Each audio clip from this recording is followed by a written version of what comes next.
नमस्कार प्रिय दर्शकों, आप देख रहे हैं ज्योतिष मंत्र। प्रिय दर्शकों, कई बार एक प्रश्न बार बार किया जाता है और लोग अक्सर इस प्रकार का प्रश्न करते रहते हैं। आज भी भोपाल से एक महिला का फोन आया और उससे बात हुई। 2 महीने पूर्व भी उससे बात हुई थी और उसने अपने भाई के बारे में प्रश्न किया था। आज उसी संबंध में पुनः बात हुई और उसमें सुधार क्या हुआ, किस विषय पर बात हुई थी, आज इसकी चर्चा एक उपाय के साथ मैं करने वाला हूँ। उनका भी प्रश्न वही था जो अक्सर दर्शक करते हैं, बहुत से लोग जो मिलते हैं वो करते हैं कि क्या ऐसा हो सकता है कि किसी की बुद्धि को बांध दिया जाए या किसी की बुद्धि बंध सकती है। प्रिय दर्शकों, इसमें किसी प्रकार का संशय नहीं है कि बुद्धि को बांधा जा सकता है। तंत्र शास्त्र में षटकर्म के बारे में जब चर्चा करते हैं तो उसमें स्तंभन प्रयोग की बात की जाती है। स्तंभन का मतलब ही बुद्धि को बांधना, कार्य को अवरुद्ध कर देना, कार्यों को रोक देना है। किसी व्यक्ति को स्थिर कर देना, उसके बुद्धि को, उसके कार्य को रोक देना ही स्तंभन कहलाता है। तो इसमें किसी प्रकार का संशय नहीं रहता कि किसी की बुद्धि को भ्रमित किया जा सकता है या किसी की बुद्धि को बांधा जा सकता है। जब व्यक्ति पर स्तंभन प्रयोग हो जाता है तो उसके क्या लक्षण होते हैं, किस प्रकार से उसका व्यवहार बन जाता है और क्या परिवर्तन उसके अंदर देखने के होते हैं, इसको एक बार थोड़ा सा जान लेते हैं। जिस व्यक्ति पर स्तंभन प्रयोग किया जाता है या जिसकी बुद्धि को बांध दिया जाता है, वह व्यक्ति हमेशा ही अपने आप में खोया खोया रहता है। किसी भी कार्य को करने में उसे दिलचस्पी नहीं होती और साथ ही उसको प्रत्येक कार्य में भ्रम बना रहता है, संशय बना रहता है। अर्थात काम को करने के बाद भी उसे लगेगा उसने वो काम कर दिया या नहीं किया।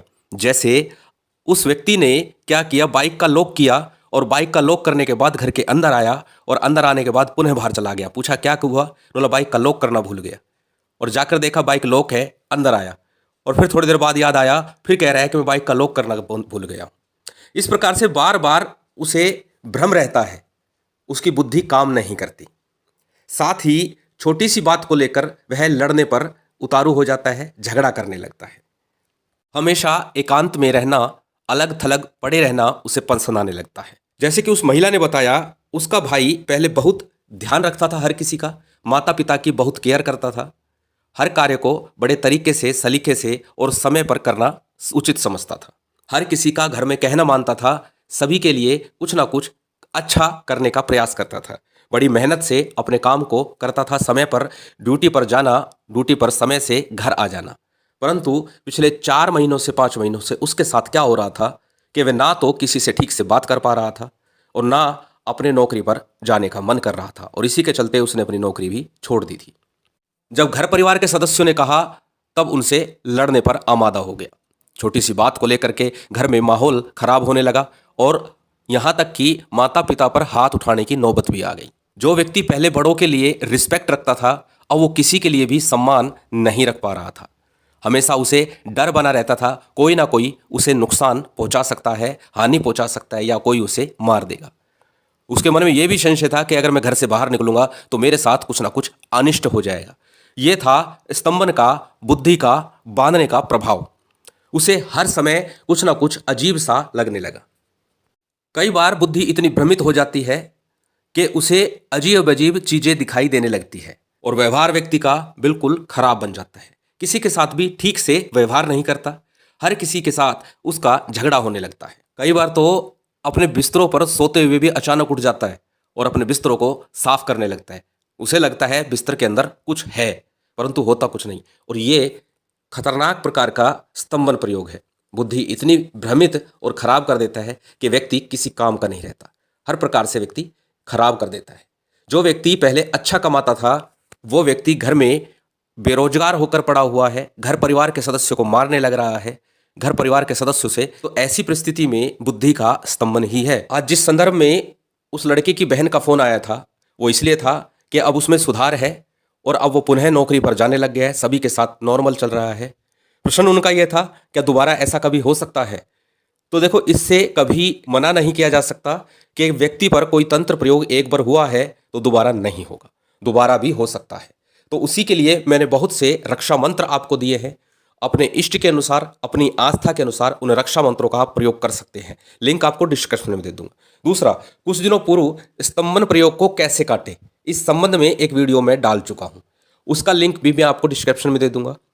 जिसके संबंध में एक मंत्र मैंने दिया था। मंत्र था ओम ह्रीम सर्वदुष्टे सर्वकष्टे शांतिम ह्रीम ह्रीम स्वाहा।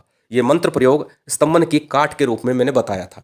इसके अतिरिक्त तंत्र मंत्र के लिए एक उतारा बताया था। यदि घर परिवार में भी किसी प्रकार का स्तंभन प्रयोग किया गया है, किसी प्रकार की कोई शक्ति चौकी आदि छोड़ी गई है, तो उसका उतारा किस प्रकार करना है, ये सभी प्रयोग मैं आप लोगों को दे चुका हूँ। यदि आपके घर परिवार में इस प्रकार का माहौल बन चुका है तो इनमें से कोई भी एक प्रयोग निश्चित तौर पर करिए।